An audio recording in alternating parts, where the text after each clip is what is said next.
तुम्हारी ममता के बेहो के मोहित तुम्हारी ममता, बेहो के मोहित मन ही मन है कुर्बान लाखों, मन ही मन है कुर्बान लाखों। पवित्रता के हेमंत दाता, हम बस तुम्हारे एहसान लाखों।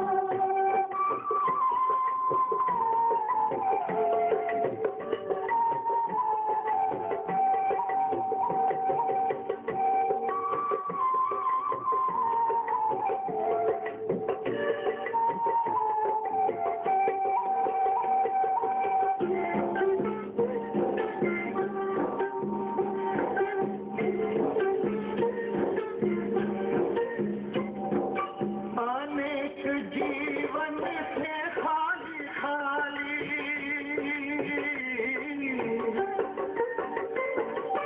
अनेक जीवन से खाली खाली, तुमने किया उन्हें ऐश्वर्यशाली, तुमने किया उन्हें ऐश्वर्यशाली। तुम्हारे द्वारा हमारे मन को, तुम्हारे द्वारा हमारे मन को मिले हैं बाबा वरदान लाखों, मिले हैं बाबा वरदान लाखों।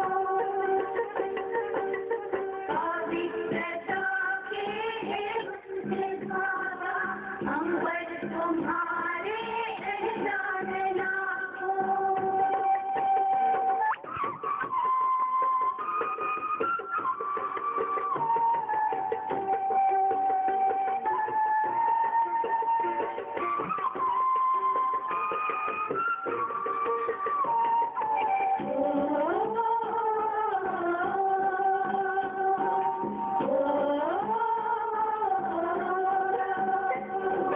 नारी को तुमने शक्ति बनाया,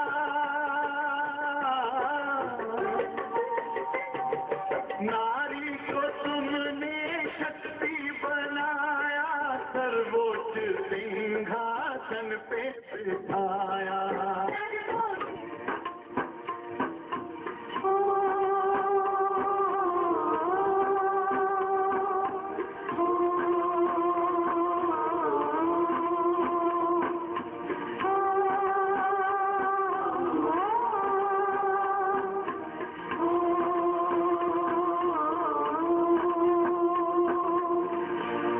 तुम्हारा प्यार ओ बाबा सुखों का सार देता है, तुम्हारा प्यार ओ बाबा सुखों का सार देता है। तुम्हारी याद में खुशियों का सब संसार मिलता है, तुम्हारी याद में खुशियों का सब संसार मिलता है। तुम्हारा प्यार ओ बाबा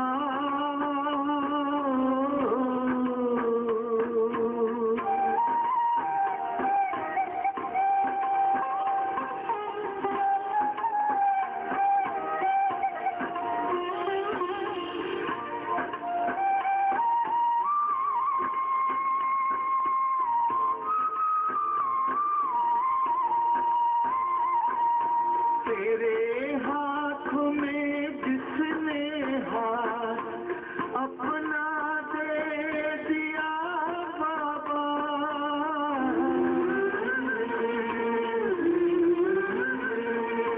तेरे हाथ में जिसने हाथ अपना दे दिया बाबा, तेरी राह में चल कर साथ तेरा ले लिया बाबा, साथ ले लिया बाबा।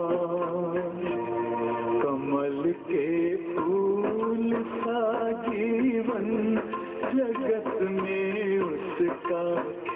मिलता है तुम्हारा प्यार ओ बाबा।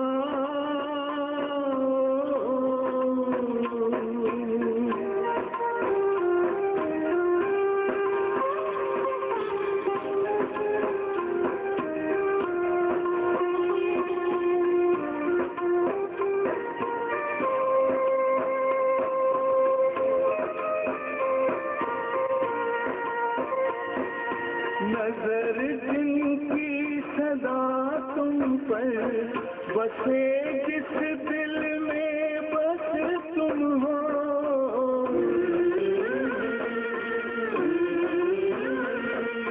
नजर जिनकी सदा तुम पर बसे, जिस दिल में बस तुम हो। बने पावन सरस जीवन, दिखते बस तुम ही तुम हो।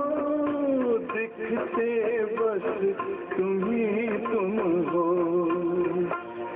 तेरी पलकों की छाया में हमेशा वो तो पलता है तुम्हारा प्यार ओ बाबा।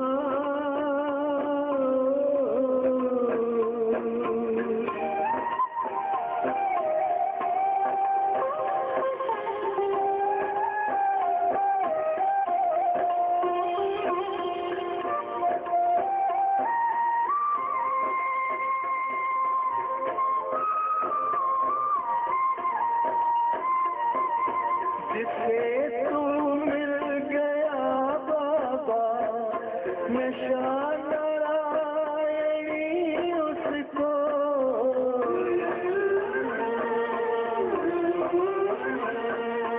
जिसे तू मिल गया बाबा, नशा नारायणी उसको। नहीं दुनिया का फिर कोई आता रास शे उसको। आता रास शे उसको। गगन में पंछी बन उड़ता, सितारों पर वो चलता है तुम्हारा प्यार ओ बाबा। उसको प्यार देता है तुम्हारी याद में खुशियों का संसार मिलता है तुम्हारा प्यार।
वाले प्राप्त 28 दिसंबर 92 का प्रातः क्लास।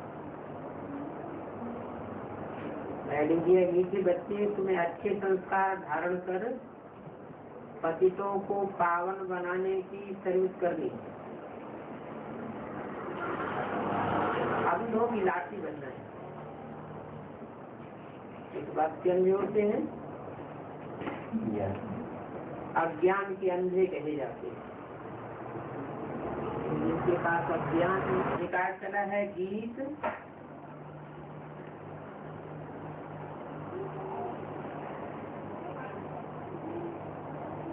रात के राही थक मत जाना, सुबह की मंजिल भी दूर नहीं है।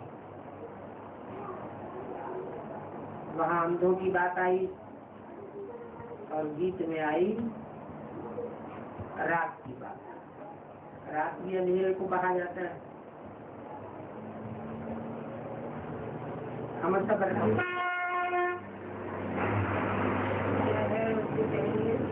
सवेरा, और पुरानी दुनिया है उसे कहेंगे कलयुग को अंधेरा, क्योंकि अंधेरे में जो राक्षसी आत्माएं हैं वो अपना अज्ञान फैलाती है। तो ये तो बच्चों की रूहानी यात्रा है अंधेरे की। रूह की रोशनी लेकर के तुम यात्रा करते हो। सबसे जाति महत्व इस रूहानी यात्रा का है। वो भक्ति मार्ग में यात्राएं होती हैं, उनको लोग महत्व तो जाति देते हैं, लेकिन वो जानते नहीं है कि उस यात्रा से कुछ फायदा नहीं है। जब जानेंगे कि ये रूहानी यात्रा से हमको कितना फायदा होता है तो इसका महत्व तो बहुत बढ़ जाएगा। ये रूहानी ईश्वरीय भाषा है अथवा भाषण है। तुम भी तो भाषण करते हो ना। बाप कहते हैं सबसे जास्ती तो मैं भाषण करता हूँ। सबसे जास्ती कैसे?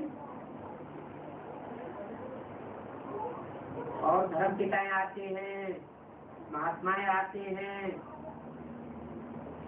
साधु संत होते हैं, वो सब आकर के कुछ न कुछ सुनाते हैं, प्रवचन देते हैं, भाषण करते हैं,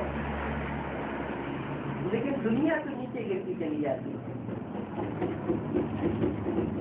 दुनिया में इतने प्यार सौहार्द बढ़ता जाता है, तो नई सत्य की दुनिया लाना ये सिवाय परमपिता पर ज्ञान की बात समझानी पड़ती है।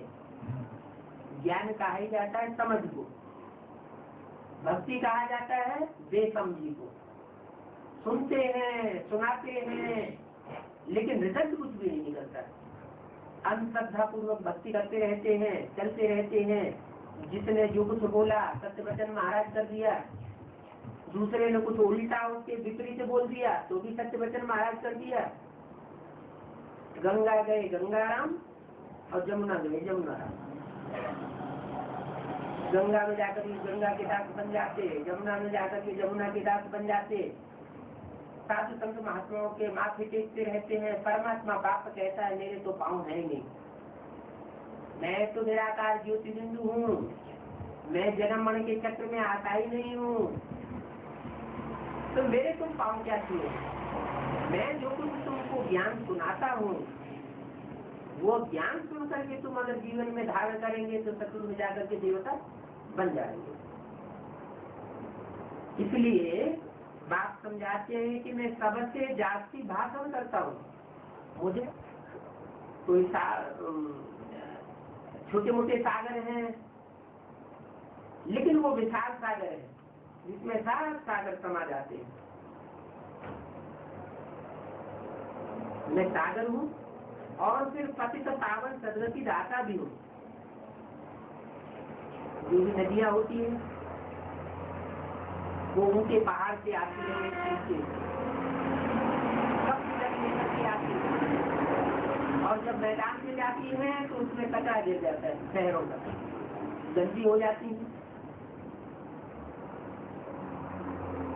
वो सारा कचरा सागर में जब जाता है तो फिर स्वच्छ हो जाता है। तो ऐसे ही परमात्मा भी ज्ञान सागर है। उस ज्ञान सागर में जितने भी मनुष्य मात्र गुरु हुए हैं उन सबका जितना भी अज्ञान रूपी कचरा है वो सब जाकर के मुक्त हो जाता है कली के अंदर। तो बोला मैं ज्ञान का सागर हूँ, पतितों को पावन बनाने वाला सदगति दाता हूँ। कैसी सदबुद्धि? तो बंधी हुई बुद्धि है, वो तो शास्त्रों का ज्ञान लेते हैं और फिर पढ़ करके दूसरों को सुनाते हैं। शास्त्रों में, पुस्तकों में जो भी ज्ञान है वो बंधा हुआ ज्ञान है। कोई भी पुस्तकें पढ़ करके, पुस्तक पढ़ने के बाद पुस्तक किसी के प्रश्नों का जवाब नहीं देती। वो सद्गुरु ऐसा है जो हर प्रश्न का जवाब देता है, हर प्रश्न का जवाब उससे मिलता है। सत्य के आदि मध्य अंत की कोई भी नॉलेज ऐसी नहीं है जो उससे न मिलती। आप कहते हैं वास्तव में मेरा नाम तो एक ही, क्या नाम है? मेरा नाम शिव है। शिव का अर्थ होता है कल्याणकारी। मैं जो भी आकर के सुनाता हूँ उस एक एक वाक्य में, एक एक वसंत में कल्याण भरा हुआ है। मैं जो भी आकर के कर्म करता हूँ उस एक एक कर्म में कल्याण भरा हुआ है। इसलिए मुझे ही शिव कहते हैं। सिर्फ शिव ही नाम नहीं है, सदा शिव कहा जाता है। माना कोई भी ऐसा टाइम नहीं है जिस टाइम में मेरे कर्म, मेरी वाचा से शिव अर्थात कल्याण न होता हो। दुष्ट युद्ध जिसने किया तो दुर्योधन नाम पड़ा। रावण है जो रावण माना दुनिया को रुलाता है, उसका नाम रावण पड़ा। राम है जो दुनिया को रमण कराता है, सुख में, सुख की दुनिया में खेल खिलाता है, उसका नाम राम पड़ा। योगी लोग उसमें रमण करते हैं उसकी स्मृति में। तो ये भी शास्त्रों के नाम है, वो सब काम के आधार पर है। तो भगवान का भी जो नाम है वो उसके काम के आधार पर है। वो सदैव कल्याण ही कल्याण करता है, अकल्याण कभी नहीं करता है। तो एक ही नाम है। मुझे कहते ज्ञान का सागर और सबसे भी जाता, बहुतों को तो नहीं कह सकते। अगर बहुत इस सृष्टि का कल्याण कर सके होते तो ये सृष्टि का अभी तक कल्याण हो जाना चाहिए, लेकिन दुनिया का कल्याण नहीं हुआ। 2500 की हिस्ट्री तो हमारे पास मौजूद है। इधर आगे आगे बढ़ो। 2500 में द्वैतवाद बढ़ा है, अनेकता बढ़ती गई, मत मतांतर बढ़ते रहे। इतने मत मतांतर बढ़े कि घर घर में है जो भी घर के भांति होते हैं वो सब आपस में एक दूसरे से टकराते हैं, घर घर में अशांति हो जाती है। तो दूसरे मनुष्य जो भी सिखलाते हैं, जो भी बताते हैं, उससे दुनिया में अशांति बढ़ती है। परंतु ये तो ड्रामा है। एक चक्र भी दिखाते हैं,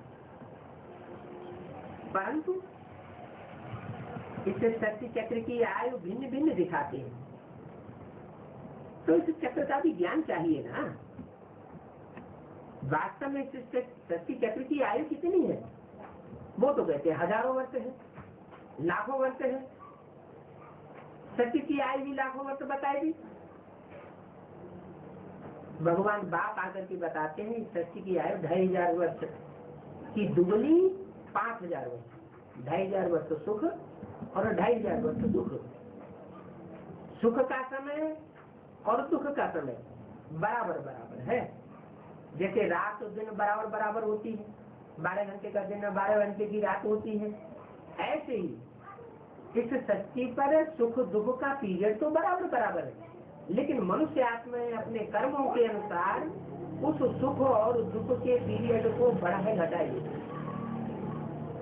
परमात्मा बाप जब आते हैं उनकी सुनाई हुई वाणी को जो सुनकर के जीवन में धारण करते हैं, दूसरों को धारण कराते हैं, तो ऐसी आत्माएं ज्यादा सुख की भागी बन जाती है।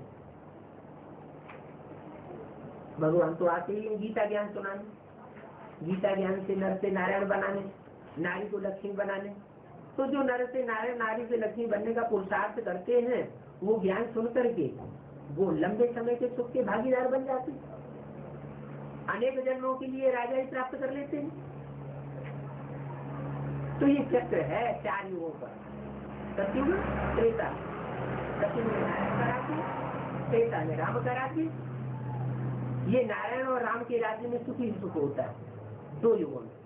इसको कहते हैं ब्रह्मा का दिन। और द्वापर कलयुग में द्वैत पैदा हो जाता है, दूसरे दूसरे धर्म पिताएं आते हैं, इब्राहिम, बुद्ध, क्राइस्ट, ये इस्लाम धर्म, बौद्ध धर्म, क्रिश्चियन धर्म, अनेक अनेक धर्म जब से 2500 वर्ष में पैदा हुए तब से दुनिया में अंधेरा होना शुरू हो गया। अंधेरा माना अंधियारा, अज्ञान का अंधियारा, सब भटकते हैं, किसी को कोई रास्ता नहीं मिलता।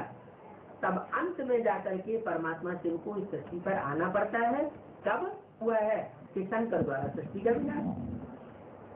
माना भगवान जब बाप आते हैं तो 3 देवताओं का कर्तव्य शुरू करते हैं। ब्रह्मा के द्वारा नई सृष्टि की स्थापना, वो प्रैक्टिकल देखने में आ रही है। गांव गांव में, शहर शहर में ब्रह्मा कुमारी विद्यालय खुले हुए हैं।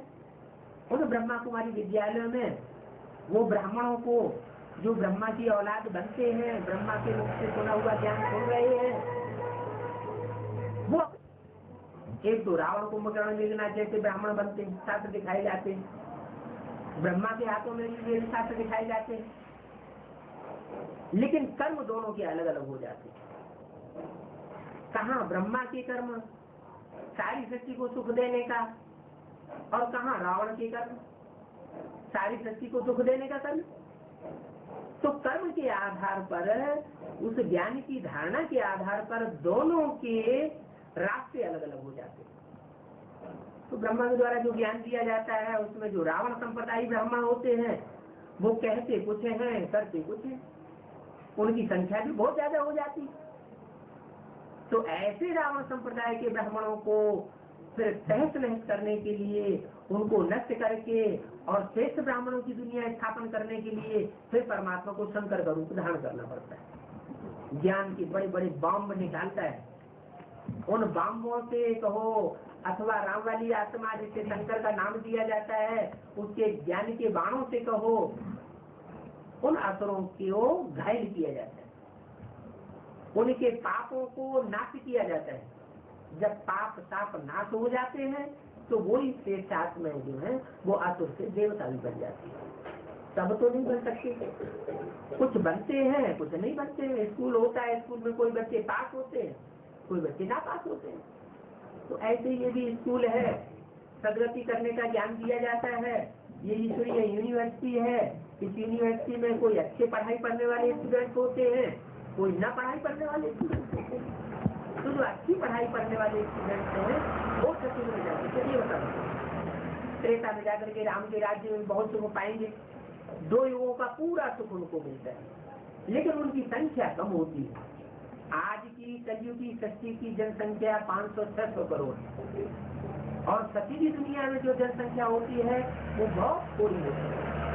सतयुग में सिर्फ 2 करोड़ मनुष्य आते हैं, वो भी शुरुआत में तो 9 लाख ही होंगे। जो 9 लाख का हार गाया जाता है, गले का हार बनते हैं परमात्मा के 9 लाख आत्माएं। 9 लाख सितारे भी आसमान में कहे जाते हैं। वो सितारे तो जड़ सितारे हैं और हम इस धरती के चैतन्य सितारे हैं। ये 9 लाख सितारे जो हैं वो जब कलयुग के अंत में एटम बम फटते हैं, एटम विनाश होता है, तो सारी दुनिया में ये 9 लाख सितारे ज्ञान की चमक मारते हैं। इनके अंदर इतना ज्ञान होता है कि सारी दुनिया इनको झुक जाती है। कहाँ 500-600 करोड़ मनुष्य सृष्टि के लोग, और कहाँ 9 लाख सितारे सारी दुनिया में चमक मारने वाले, रोशनी देने वाले। इनकी महिमा सारे संसार में हो जाती है। इसलिए वो 9 लाख आत्माएं प्रसिद्ध हैं जो सचिव के पहले जन्म में जाकर के जन्म लेती है। 16 कला संपूर्ण, संपूर्ण अहिंसक, मर्यादा पुरुषोत्तम, नई सृष्टि की मालिक बनती है। यथा राजा तथा प्रजा वहां दुनिया में होता है। तो ये चक्र का ज्ञान तुम बच्चों को चाहिए। सतयुग में नारायण का राज्य 16 कला संपूर्ण, त्रेता में राम का राज्य 14 कला संपूर्ण। वहाँ सुखी सुख होता है। 2 युगों में दुख की कोई बात ही नहीं होती, नाम निशान नहीं होता, अशांति का, दुख का। फिर द्वापर जब से शुरू होता है, दूसरे द्वैत फैलाने वाले धर्म पिताएं आते हैं, वो अलग अलग धर्म फैलाते हैं। दुनिया में तो मतांतर बढ़ जाता है, दुख अशांति की बढ़ोतरी होती जाती है। कलयुग के अंत में वो धर्म भी आपस में लड़ झगड़ करके, टूट करके अनेक मतांतर पैदा कर देते हैं, बहुत अशांति बढ़ जाती है। तब अंत में परमात्मा सृष्टि पर आता है और फिर नई सृष्टि की दुनिया की स्थापना करता है। ये चक्र का ज्ञान है जो 5000 वर्ष की सृष्टि का ज्ञान, ये हर बच्चे की बुद्धि में होना चाहिए। हर युग की आयु 1250 वर्ष। सतयुग, त्रेता, द्वापर, कलयुग, 4 युगों को मिला करके 5000 वर्ष की ये सृष्टि का चक्र है। ये चक्र घूमता रहता है। इसकी यादगार में हमारे यहाँ एक चिन्ह बनाया जाता है, उसे कहते हैं स्वास्तिक। स्वास्तिक का निशान, वो 4 निशान ऐसे होते हैं इस तरह की। तो वो जो 4 भुजाएं दिखाई जाती हैं स्वास्तिक की, इसे सखिया भी कहते हैं। कोई दुकान बनाएंगे, मकान बनाएंगे या कोई भी पूजन करेंगे, घड़े के ऊपर अथवा पटली के ऊपर वो स्वास्तिक का निशान बनाया जाता है। तो स्वास्तिक का निशान बनाने का मतलब ये है कि परमात्मा जब इस सृष्टि पर आता है तो हमारी बुद्धि रूपी धरणी में ये 4 युगों का ज्ञान बैठा देता है। जैसे स्वास्तिक के निशान के 4 भुजाएं होती हैं, 4 भुजाएं 4 युगों की सूचक है। वो चक्र 4 युगों का घूमता रहता है, अनवरत तो घूमता है, कभी बंद नहीं होता। सत्युग के बाद त्रेता, त्रेता के बाद द्वापर, द्वापर के बाद कलयुग, कलयुग के बाद फिर सत्युग। लेकिन कलयुग और द्वापर के बीच, वो कलयुग और सत्युग के बीच में परमात्मा शिव आते हैं और वो परिवर्तन करते हैं। माने नीची दुनिया को, पाप की दुनिया को बदल करके नई सत्य की दुनिया बनाना, ये सिर्फ परमपिता परमात्मा शिव का काम है। कोई मनुष्य मात्र का ये काम नहीं है। उस परमात्मा को जब तक पहचाना नहीं है तब तक वो ज्ञान भी नहीं मिल सकता, क्योंकि परमात्मा के द्वारा ही ज्ञान मिल सकता है, मनुष्यों के द्वारा ज्ञान नहीं मिल सकता। परमात्मा स्वयं आकर के एक एक आत्मा को जगाता है। तो वो ईश्वरीय ज्ञान, वो परमात्मा ज्ञान जो दिया जाता है उसे सृष्टि चक्र का ज्ञान कहा जाता है। सृष्टि के आदि मध्य अंत का ज्ञान ये हर एक बच्चे की बुद्धि में जब तक नहीं बैठता है तब तक उसकी सदगति नहीं हो सकती। वो मनुष्य गुरु तो लाखों वर्ष कह देते हैं, इससे तो कोई बात का विचार ही नहीं हो सकता। लाखों वर्ष कहने से उसका हिसाब नहीं निकाला जा सकता। बाप कहते हैं, मुझे कहते हैं सर्व का सदगति दाता। मैं 2-4 की सदगति नहीं करता हूँ। इस सृष्टि पर जो भी मनुष्य मात्र है सबकी सदगति करके जाता हूँ। सबकी बुद्धि सुधर जाती है। जब बुद्धि सुधरती है तो अच्छे कर्म करते हैं। अच्छे कर्म करने से अच्छा चोला मिलता है, अच्छा शरीर मिलता है। तो सत्युग में सबके शरीर निरोगी रंजन काया होंगे। वहां किसी को कोई रोग शोक नहीं होगा, कोई हॉस्पिटल नहीं होगा, कोई दवाएं नहीं होंगी, कोई डॉक्टर नहीं होगा, वैद्य नहीं होगा, हकीम नहीं होगा। ऐसी नई दुनिया लाने के लिए परमात्मा शिव को आना पड़ता है। तो मुझे सर्व का सदगति दाता कहा जाता है, लिबरेटर कहा जाता है। लिबरेट कर देता हूँ, माना स्वतंत्रता दिलाई देता हूँ दुख दर्दों से। ज्ञानी आत्मा जो आई है वो पहले नहीं थी।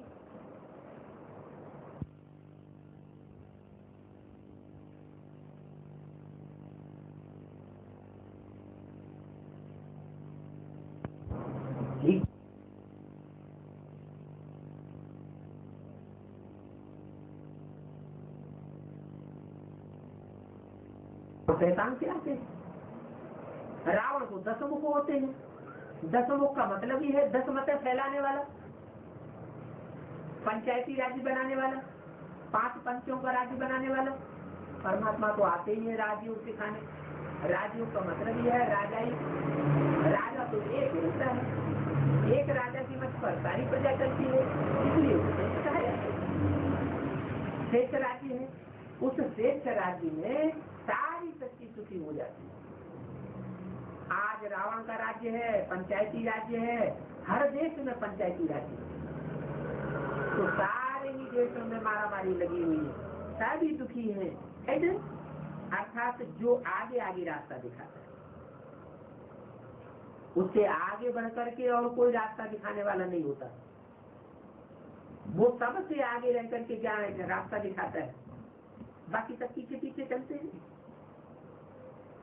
गाते भी हैं, हे पतित पावन सर्व के सदगति दाता। वो गुरु तो होते ही हैं अनेक। गुरु किया जाता है गति करने के लिए। गुरु को आगे रखा जाता है और फॉलोअर्स को पीछे रखा जाता है। फॉलो माने पीछे पीछे चलने वाले। यहाँ ऐसी बात नहीं, यहाँ कैसी बात है? वो दुनिया में तो गुरुओं को आगे रखते हैं, और यहाँ परमात्मा बाप आते हैं तो गुरु और फॉलोअर्स का चक्कर खत्म कर देते हैं। कहते तुम मेरे बच्चे हो। यहाँ गुरु और फॉलोअर की बात नहीं है। ये गुरु समझ करके माथा टिकाने की बात नहीं है। माताओं को तो और ही सर माथे पर रखते हैं, बताते हैं कि तुमको तो वंदे मातरम कहा जाता है, तो तुमको सर माथा टिकाने की क्या दरकार है? माताएं ही मेरे नरक की दुनिया को, जो भी बच्चे हैं जो बाप का ज्ञान सुनते हैं उनको बाप आकर के आगे बढ़ाते हैं। खुद आगे नहीं रहते, खुद विश्व की बात तय नहीं लेते, तुम बच्चों को आकर के विश्व की बात तय देते। तो बताया यहाँ ऐसी बात नहीं है कि फॉलोअर पीछे रहे और गुरु आगे रहे। यहाँ तो बाप कहते हैं तुम बच्चे आगे आगे बढ़ो, मैं पीछे पीछे आता हूँ। और मैं चढ़ाते थे, कृष्ण को भगवान के रूप में दिखाया हुआ है। तो गौशाला है ना, गौ के आगे ग्वाला जाता है क्या? नहीं, वो गौ भी पीछे पीछे रहता है। अगर आगे आगे चला जाए तो गौ इधर उधर हो जाएगी क्या? अगर ग्वाला आगे चला जाए तो गौ इधर उधर हो जाएगी। तो वो ऐसा कृष्ण भगवान का रूप इस धरती पर गौओं को पालने वाला, गौशाला बनाने वाला, वो पीछे पीछे चल करके गौओं की पालना करता है। इसलिए ग्वाला को पीछे आना पड़ेगा। ग्वाला पीछे पीछे आता है और गौओं को आगे आगे चलाता है। तुम आगे चलो। बापू यहाँ पिछाड़ी में रहते हैं। पिछाड़ी सच्ची का बापू जी है, ये भी कहते हैं मेरे को पीछे कर दो, मेरी गति सदगति बाद में होने दो, पहले तुम्हारी सदगति हो जाए। बाप भी पिछाड़ी में रहते हैं। आजकल भक्त लोग समझते हैं आगे महात्मा भी हो और पीछे पीछे हम चले। भक्ति मार्ग में समझते हैं महात्मा जी को आगे रखते हैं और पीछे पीछे हम चले। और बाप क्या कहते हैं कि मुझे तुम पीछे रहने दो, अब तुम आगे आगे चलो, तुम अपनी सदगति पहले कर लो, मेरी भले दुर्गति रहने दो, मैं पीछे पीछे चलूंगा, तुम्हारी पहले सदगति मैं करना चाहता हूँ। तो वहाँ तो गुरुओं को आगे रहना बेइज्जती समझते हैं, उनसे आगे जाना बेइज्जती समझते हैं। बाबा कहेंगे बच्चे तुम आगे हो जाओ, मैं पीछे पीछे चलूंगा। क्या तुम 16 कला संपूर्ण अहिंसक मर्यादा पुरुषोत्तम पहले बन जाओ? क्यों ऐसा कहते हैं? तुम पहले बन जाओ देवता, देवी देवता पहले तुम बनो, नर से नारायण, नारी से लक्ष्मी तुम बनो, मैं पीछे पीछे आता हूँ। ऐसा क्यों? बच्चों में अपार इसमें। हाँ, क्योंकि बच्चों की स्पीड जो है बाप जानते हैं कि बच्चों की स्पीड तो अभी प्रैक्टिस वाली है। प्रैक्टिस 63 जनों तो नीचे उतरने की है, अभी वो प्रैक्टिस जल्दी पड़ी नहीं है। तो बाप तो समझते हैं मैं तो चला ही जाऊंगा है। वो प्रैक्टिस ज्यादा तीखी होने के कारण उनको तो जाने में देर नहीं लगेगी, इसलिए बच्चों को आगे बढ़ाते हैं। तो उस दुनिया में तो गुरु से आगे जाना बेइज्जती समझते हैं। बाबा कहेंगे बच्चे तुम आगे चलो, बाप को तो पिछाड़ी में सारी नजर रखनी है।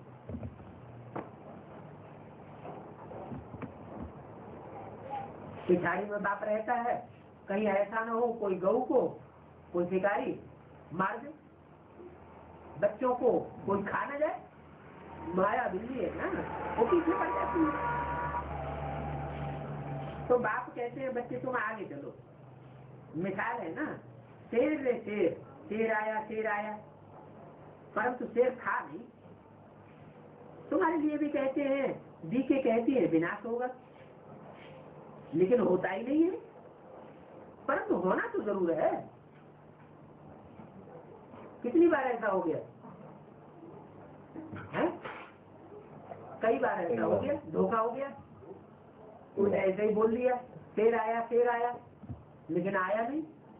एक बार कह दिया, दूसरी बार कह दिया, तो ऐसे थोड़े ही कि विनाश होगा ही नहीं।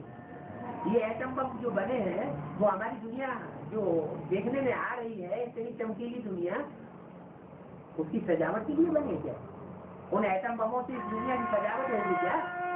नहीं, वो तो दुनिया के विनाश के लिए बने हैं। आज से 50 साल पहले क्यों नहीं बन गए? 60-70 साल पहले क्यों नहीं बन गए? इसलिए नहीं बन गए थे कि आज से 60 वर्ष के अंदर भगवान को भी सृष्टि पर आना था। जब आता है तो नई दुनिया की रचना करने के लिए एक तरफ ज्ञान सुनाता है ब्रह्मा द्वारा, पुरजोश पर हो जाती है, विनाश का पूरा सामान तैयार हो जाता है और स्थापना का काम भी पूरा तैयार हो जाता है। ब्राह्मण जिनको नई सृष्टि की पालना करनी है उनकी तैयारी हो जाती है, तो ऐसे बमों के द्वारा धमाका शुरू हो जाता है, विनाश होता है। पुरानी दुनिया में जो पापाचारी हैं, भ्रष्टाचारी हैं, दुराचारी हैं, ईश्वरीय ज्ञान न लेने वाले हैं, ईश्वर से और देवताओं से द्वेष करने वाले हैं, उन भूत प्रेतों का खात्मा हो जाता है। वो शक्ति पर नई शक्ति पर रहने लायक नहीं है, इसलिए उनको जाना पड़ता है। तो तुम वो किसी को पता नहीं। उन्होंने दिखाया कि 5 पांडव बचे और वो भी पहाड़ों पे जाके गल मरे, तो फायदा क्या हुआ? द्वापर के अंत में महाभारत युद्ध हुआ और सारी दुनिया तो गल गई, तो फिर फायदा कुछ हुआ? फायदा तो कुछ भी नहीं दिखाया। वास्तव में ऐसा नहीं है कि द्वापर के अंत में परमात्मा देश में आता है, वो तो वास्तव में आता ही है कलयुग के अंत में। कलयुग के अंत में आता है और जो 5 पांडव और द्रौपदियां होती हैं उनको ज्ञान सुना करके आगे बढ़ाता है। कितना आगे बढ़ाता है? इतना आगे बढ़ाता है कि वो अपने देह अभिमान रूपी जो दुम्ब है उसको गलाए दे। ये देह अभिमान से ही काम, क्रोध, लोभ, मोह, अहंकार 5 विकार पैदा होते हैं। इन 5 विकारों को नष्ट करने के लिए परमात्मा ये ज्ञान सुनाता है जिस ज्ञान से देहभान गल जाए, नष्ट हो जाए। तो उस ज्ञान को गलाने, ज्ञान के द्वारा देहभान को गलाने का काम किया है। वो कैसे होता है? जब पहाड़ों पे चढ़ते हैं तब होता है। पहाड़ पे चढ़ना माने ऊंची स्टेज हो जाती है। शिव के मंदिर है हमेशा ऊंचे स्थान पे दिखाए जाते हैं। इसका मतलब क्या हुआ? क्या वो अमरनाथ में बैठा हुआ है पहाड़ पे? नहीं, वो ऊंची स्टेज में रहता है। बच्चों के पीछे पीछे चलता है, लेकिन पीछे पीछे होते हुए बुद्धि योग से वो ऊंचा रहता है, बच्चों को आगे बढ़ाता है। तो कहने का मतलब ये हुआ कि परमात्मा जो है वो महाभारत लड़ाई के बाद ऐसा नहीं है कि कलयुग आ जाता है, पापी युग आ जाता है, पापी युग की स्थापना करने के लिए आता है। नहीं, फिर भगवान के आने का फायदा क्या हुआ? भगवान तो आता ही है कलयुग के अंत में, और कलयुग के अंत में आकर के हमारे देवभान को गला करके हमको देवता बना देता है। तुम बच्चे भी नंबरवार पुरुषार्थ संसार इस कल्याणकारी कार्य को जानते हो। हमको बाबा की मदद है। तुम्हें पता है कि हमें मदद किसकी मिलती है? तुम जानते हो बाबा आया हुआ है, बच्चों को पावन बनाने के लिए आया हुआ है। तो बच्चों को भी यही सर्विस करके ऊंच पद पाना है। कौन सी सर्विस? कि बाप के कार्य में हम कैसे पतितों को पावन बनाने के लिए मददगार बने। तुम जानते हो बाबा आया हुआ है, पतितों को पावन बनाना है, अंधों की लाठी बनना है, रास्ता बताया जाता है। अलफ और बे का रास्ता है। क्या है अलफ बे का रास्ता? अलफ उर्दू में कहते हैं खड़े डंडे को, और बे कहते हैं पड़े डंडे को। खड़ा डंडा खींच दिया तो अलफ हो गया, डंडा पड़ा खींच दिया तो बे हो गया। अलफ बे पे टे टे टे, जैसे हिंदी में आ आई ई उ का ग, अंग्रेजी में ABCD EFG अक्षर होते हैं ना, तो ऐसे ही पहला अक्षर उर्दू में माना जाता है अलफ। अलफ माना खड़ा डंडा, माना जो आत्मा आज से लेकर के और अंत तक के पुरुषार्थ में जब बाप का पार्ट बजाती है, परमात्मा पार्ट बजाती है, जिस आत्मा के द्वारा परमात्मा पार्ट बजाते हैं, वो परमात्मा तो ज्योति बिंदु है। वो तो न खड़ा डंडा है न पड़ा डंडा है। खड़ा डंडा है इस शक्ति की पहली आत्मा, जिसे कहा जाता है राम, जिसे सृष्टि में दूसरे धर्म वाले कहते हैं एडम, आदम, सृष्टि का आदि पुरुष। हिंदुओं में उसको कहते हैं आदिदेव शंकर। तो वो सृष्टि के आदि पुरुष में वो निराकार ज्योति बिंदु प्रवेश करता है। वो जब परमात्मा पाठ के रूप में संसार में प्रत्यक्ष होता है ब्राह्मणों की दुनिया के बीच में, तो वो खड़े डंडे के बीच में दिखाई दिया, इसलिए उसको कहते हैं अलग। अलग माना आज से लेकर के अंत तक खड़ा रहने वाला। जितने भी सितारे हैं वो सब चलायमान है, 9 लाख सितारे। एक सितारा ऐसा है जो अपनी जगह पर खड़ा रहता है। कौन सा सितारा है? ध्रुव तारा। ध्रुव तारा अपनी जगह पर अटल रहता है, अखंड रहता है। इसलिए वही परमात्मा शिव का साकार स्वरूप है, जिसे शंकर कहा जाता है। वो है अलग। और वे परागंडा कौन सा है? वो अलग जिसका आधार लेता है नई सृष्टि बनाने के लिए, नई सृष्टि की दुनिया बनाने के लिए जिसका आधार लेता है वो है ब्रह्म। माँ के बगैर तो सृष्टि रची नहीं जाती। ब्रह्मा का अर्थ है ब्रह्म माना बड़ी और माँ माने माँ, बड़ी माँ। तो इस सृष्टि की बड़े से बड़ी माँ है ब्रह्मा। ब्रह्मा के द्वारा ब्राह्मण बच्चों को जन्म मिलता है, नई सृष्टि स्थापन होती है। ब्रह्मा के द्वारा ब्राह्मण बच्चों को ज्ञान का दूध मिलता है, पालना होती है। ऐसे ब्राह्मण बच्चे, उनमें जो श्रेष्ठ है गुरु वशिष्ठ और विश्वामित्र जैसे ब्राह्मण बनते, उनको संवर्धन मिलता है शंकर के द्वारा। और आपका ही ब्राह्मणों का विनाश हो जाता है, रावण को मुकरने के नाच जैसे ब्राह्मणों का। ये कोई लोहे के बाण मार करके उनको घायल करने की बात नहीं है। दुनिया के बड़े बड़े महात्माएं होते हैं, वो भी ये नहीं सिखाते कि मारामारी करो आपस में। तो भगवान आकर के मारामारी कैसे करना सिखाएगा या मारामारी करेगा आकर के? नहीं, वो तो ज्ञान की बातें आकर के सुनाता है, ज्ञान के बाण मारता है। जिन ज्ञान के बाणों से वो आसुरी आत्माएं छलनी होती हैं, उनका हिया जलता है, उनको घाव लगता है, और वो अपने पाप कर्मों को या तो छोड़ने के लिए विवश हो जाती है, असुर से देवता बन जाती है, या तो फिर दुनिया से ही उनको रुखसत लेनी पड़े, वो दुनिया से चली जाती है। पृथ्वी और जो त्रेता युगी दुनिया है उसे वो आने लायक नहीं है, इसलिए दुनिया की आबादी कम हो जाती है। तो यही सभी बच्चों को करनी है, अलग वे का ज्ञान देना। अलग कौन है और वे कौन है? ये 2 आत्माएं हैं, अलग और वे, राम और कृष्ण। कृष्ण की सोल कलयुग के अंत में ब्रह्मा के रूप में कार्य करती है, और राम की सोल शंकर के रूप में कार्य करती है। राम और कृष्ण ये धन और ऋण आत्माएं हैं। जैसे निगेटिव पॉजिटिव तार होता है बिजली का, दोनों मिलते हैं तो बिजली का काम, जो यंत्र है वो काम करना शुरू कर देता है। तो ऐसे ही सृष्टि का परिवर्तन भी तब होता है जब रामकृष्ण की आत्माओं के संस्कार मिलकर के एक हो जाते हैं। दोनों आत्माएं अपनी सहयोगी शक्तियों के द्वारा इस शक्ति पर पालना का कार्य करती है। अगर इन 2 को समझ लिया तो इसको, किसको? राम को और कृष्ण को, ब्रह्मा को और शंकर के राज्य को अगर समझ लिया तो दोनों के मेल से फिर विष्णु तैयार हो जाता है। विष्णु कोई 4 भुजाओं का आदमी तो होता नहीं। 4 भुजाओं का आदमी कोई हुआ होता तो आज भी शक्ति में वो आदमी मिलता। 4 भुजाओं का व्यक्ति होता नहीं, वो तो एक रूपक है। समझाने के लिए 4 भुजा बना, 4 आत्माएं मददगार बनती है परमात्मा की कार्य। 2 आत्माएं हैं रामकृष्ण और 2 उनकी सहयोगी शक्ति है। राम की सहयोगी शक्ति सीता और कृष्ण की सहयोगी शक्ति राधा। ये 4 आत्माएं मिलकर के चारों का स्वभाव संस्कार का कॉम्बिनेशन हो जाता है। जब परमात्मा बाप आते हैं, ज्ञान सुनाते हैं, तब उससे पहले कलयुग में सबके संस्कार टकराते हैं। कोई भी स्त्री पुरुष नहीं है इस धरती पर जिसके संस्कार टकराते न हो, सब दुखी हो रहे हैं। तो अंत में जब ऐसी सृष्टि की हालत हो जाती है तब परमात्मा बाप आकर के हम बच्चों को विष्णु चतुर्भुज का रूप बनाते हैं, कहते हैं तुम वैष्णव कुल के हो, तुम आपस में लड़ो झगड़ो नहीं, तुम आपस में प्यार से रहो। ऐसी नई सृष्टि बनाने के लिए मैं आया हुआ हूँ। तो तुम बच्चों को यही सर्विस करके ऊंच पद पाना है। पढ़ाई बड़ी सहज है। जो राम वाली आत्मा है उस राम वाली आत्मा को पहचानना, बुद्धि में वो ज्ञान सूत्र को धारण करना। तीसरा वो रूप जो दोनों में न्यूट्रल है, ब्रह्मा जैसा प्यार भरा भी है, जैसा स्ट्रिक्ट भी है।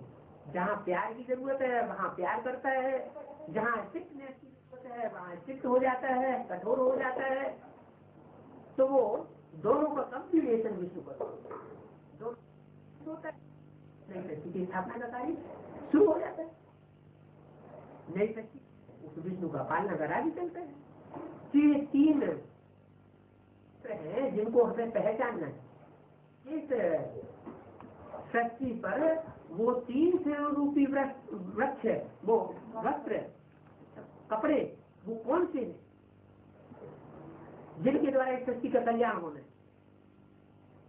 उनको आज भी हमारे भारतवर्ष में झंडे के रूप में तीन कपड़े दिखाए जाते हैं। ऊपर लाल कपड़ा दिखाते हैं, बीच में सफेद कपड़ा दिखाते हैं और नीचे हरा कपड़ा दिखाते हैं। वो हरा कपड़ा ब्रह्मा का, ब्रह्मा की यादगार, ब्रह्मा की बुद्धि में हमेशा रहता था। हरी हरी दुनिया आए, नई सृष्टि की दुनिया आए, राज्य आए, जैसे गांधी जी का विचार राम राज्य, वो कपड़ा सबसे नीचे दिखाया जाता है। मात्र से नहीं होगा कि राम राज्य, सुनाने मात्र से नहीं होगा राम राज्य। वो राम राज्य तब ही आ सकता है जब कि वो प्रैक्टिकल जीवन में धारणा हो जाए। दूसरी बात, दूसरा कपड़ा है लाल कपड़ा, वो है क्रांति का सूचक। क्रांति का मतलब ये है क्रांति, क्या अंत कर दे।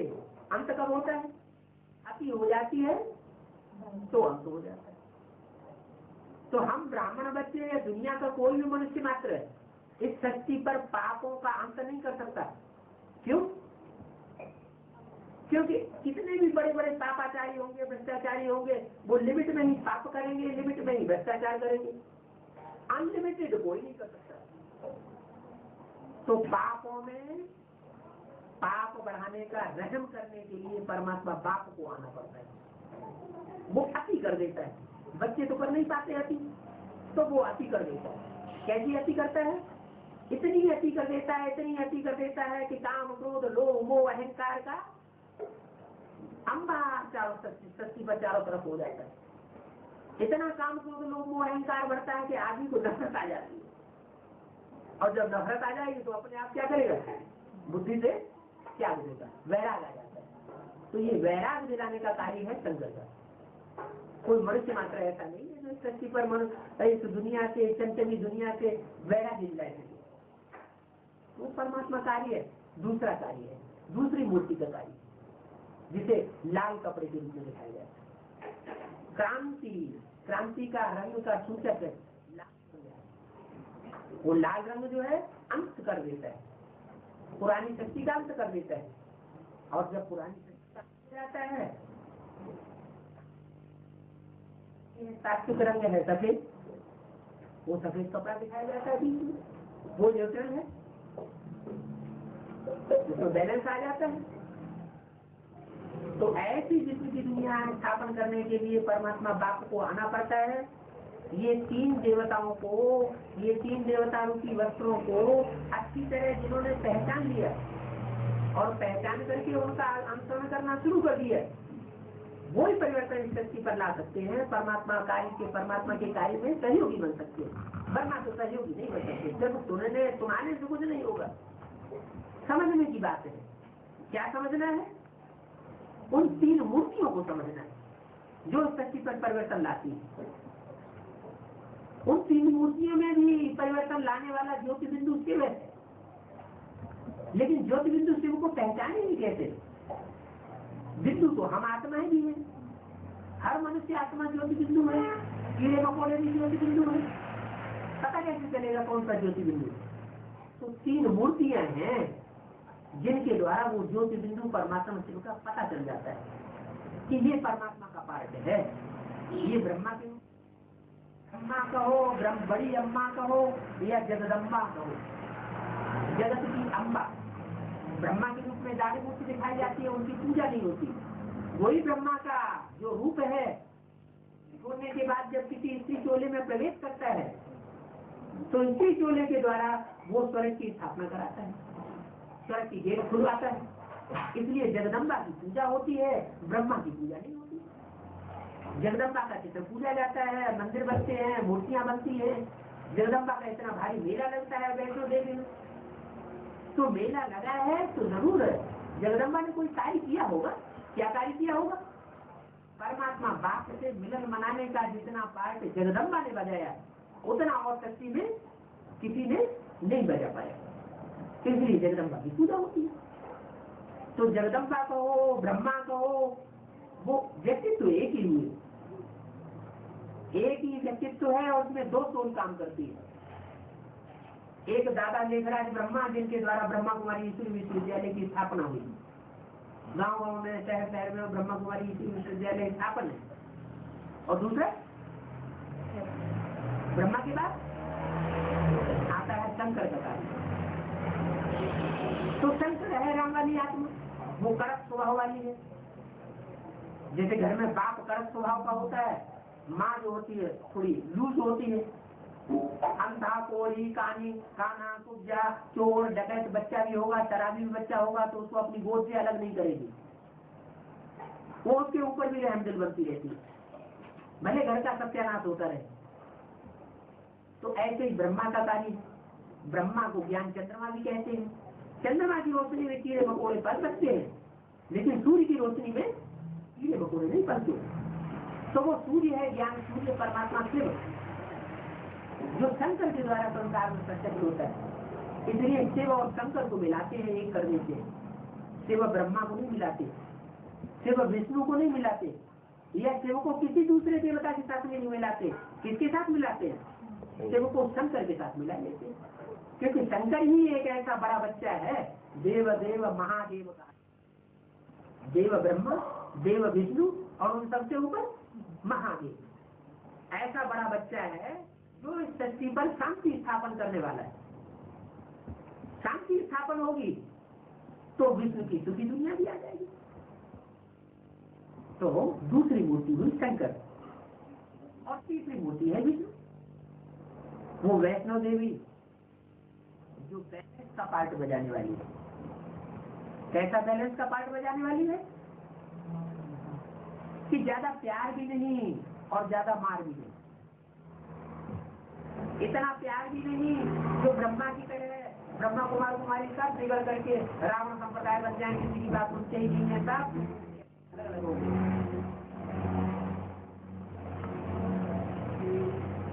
अगर किसी की बात नहीं सुनेंगे तो पता कैसे चलेगा क्या सत्य है क्या झूठ है? मंदिर में, मस्जिद में, गिरजाघर में, गुरुद्वारे में, कहीं भी चले जाओ, किसी मंदिर, मस्जिद, गिरजाघर, गुरुद्वारे में किसी को धक्का दिया जाता है तो लेकिन ब्रह्मा कुमारी ईश्वरी विश्वविद्यालय में ये बात देखने को मिलती है कि अगर कोई शंकर पार्टी में चला गया, शंकर का ज्ञान सुन लिया तो उसको भगाओ यहाँ से, उसकी बात नहीं सुननी, उसे बात नहीं करनी है, उसे दृष्टि भी नहीं लेनी, नष्ट हो जाओगे। अरे उन आत्माओं का परिवर्तन कैसे होगा? अगर आपस में प्रेम, इसलिए सौहार्द बढ़ेगा नहीं तो नई दुनिया स्थापन कैसे होगी? तो परमात्मा बाप सृष्टि पर आकर के ब्रह्मा, विष्णु और शंकर, ये तीन देवताओं को स्थापन करके और तीन देवताओं के द्वारा तीन ग्रुप तैयार होते हैं। अभी दो ग्रुप क्लियर है, ब्रह्मा के द्वारा ब्रह्मा कुमारी ईश्वरी विश्वविद्यालय और शंकर के द्वारा वो शंकर पार्टी जो कही जाती है, जिसे भक्ति संप्रदाय कहा जाता है, वो देखने में आ रही है। तीसरा ग्रुप है विष्णु कुल, वैष्णव, वो विष्णु कुल दोनों में सामंजस्य स्थापन करने वाला, वो निकलता है तो नया सती संगठन स्थापन हो जाता है। इसलिए बताया कि त्रिमूर्ति तो नंबर 1 चित्र है। त्रिमूर्ति शिव का चित्र, ऊपर जाके देखना, यहाँ तो नहीं रखा है, ऊपर शिवलिंग बना हुआ है, नीचे तीन देवताएं रखे हुए हैं, ब्रह्मा, विष्णु, शंकर। ये त्रिमूर्ति का चित्र नंबर 1 चित्र है किसी को समझाने के लिए। ये चित्र जड़ चित्र के आधार पर ही बुद्धि में किसी को नहीं बैठाना है, यहाँ तक समझाना है, यहाँ तक गहराई बुद्धि में बैठा देना है समझा करके कि शक्ति पर चैतन्य रूप में वो तीन मूर्तियां कौन है अभी जिनका झंडा बुलंद करना है इनको। कपड़े का झंडा बुलंद नहीं करना है। कपड़े का झंडा बुलंद करने से जो हम गाते हैं, बच्चों को झंडा दे दिया जाता है, हाथ में झंडा ऊंचा रहे हमारा विजय विश्व तिरंगा प्यारा, वो कपड़े के झंडा से किसी ने विश्व विजय करके दिखाई? विश्व विजय होगी नहीं। कोई तीन मनुष्य आत्माएं हैं, जो तीन मनुष्य आत्माएं ऐसा कर्म करती हैं, ऐसा संगठन बनाती हैं, जो संगठन एक होकर के सारे विश्व पर विजय प्राप्त कर लेते हैं, तब उनका गायन होता है विजय विश्व तिरंगा प्यारा। ये तीन शरीर रूपी वस्त्रों की बात है, कोई कपड़े की बात नहीं है। तो त्रिमूर्ति का चित्र मुख्य है, और वो भी शिव के साथ है। तीन मूर्तियों में से अगर शिव को निकाल दिया तो उन तीन मूर्तियों की कोई महत्व नहीं रहता है। त्रिमूर्ति मशहूर है, क्यों? परमात्मा उनके रूप है, वो तो फिर भी सूक्ष्म है। कौन? तीन देवताएं, परमात्मा शिव सूक्ष्म मनन चिंतन मंथन करने की उसको दरकार नहीं है। जो तीन देवताएं हैं या जो भी ब्राह्मण है, ब्राह्मण से देवता बनने वाली आत्माएं हैं, उनको मनन चिंतन मंथन करके सूक्ष्म स्टेज में रहने की जरूरत है। परमात्मा मनन चिंतन मंथन करेगा क्या? उसके अंदर तो तीनों काल का ज्ञान भरा ही हुआ रहता है हमेशा, वो तो कभी अज्ञानी बनता ही नहीं। जो अज्ञानी बनते हैं ज्ञानी बनते हैं, ज्ञानी से अज्ञानी, अज्ञानी से ज्ञानी, उनको जरूरत है मनन चिंतन मंथन करने की। तो बोला वह परम पिता परमात्मा तो फिर भी सूक्ष्म है, वो सूक्ष्म नहीं है, उसको सूक्ष्म रूप धारण करने की दरकार नहीं है।